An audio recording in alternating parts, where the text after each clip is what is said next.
ஆட்சி நடத்துறாங்க. இந்த ஆட்சி ரொம்ப நாள் நீடிக்காது. அதிகபட்சம் ஆனா 6 மாசம் இந்த ஆட்சி. நான் சேலஞ்சா சொல்றேன், 6 மாசத்துக்கு மேல இந்த ஆட்சி இருக்காது, இருக்கவும் விட மாட்டோம்.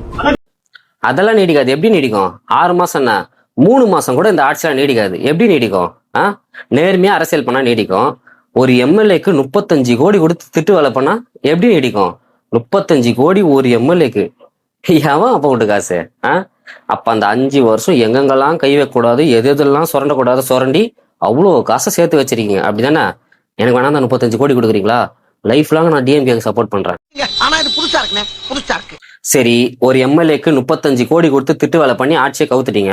அப்புறம் என்ன நடக்கும்? கவர்னர் ஆட்சி நடக்கும். கவர்னர் ஆட்சி நடந்தா பிஜேபி ஆட்சி நடக்கும். பிஜேபி ஆட்சி நடந்தா யாருக்கு பிளஸ் பாயிண்ட்? உங்களுக்கு தானே பிளஸ் பாயிண்ட். நீங்க தான் பிஜேபியோட மறைமுக கூட்டணியாச்சே. எதுக்குடா இந்த மானங்கிட்ட பொழப்பு?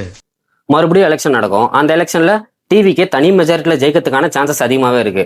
சரி, உங்க ஆசைப்படியே வச்சுப்போமே. மறுபடியும் தொங்கு சட்டசபை விழுந்துச்சு. அப்படி விழுந்துச்சுன்னா என்ன பண்ணுவீங்க? காங்கிரஸ் கிட்ட இருந்து, டிவிகே கிட்ட இருந்து நாங்கள் தமிழ்நாட்டை காப்பதற்காக அதிமுகவுடனும் பிஜேபியுடனும் கூட்டணி வைக்கிறோம் அப்படின்னு சொல்லிட்டு ஜனங்க மண்டையெல்லாம் ஒரு குண்டை தூக்கி போடுவீங்க. அப்படிதானே?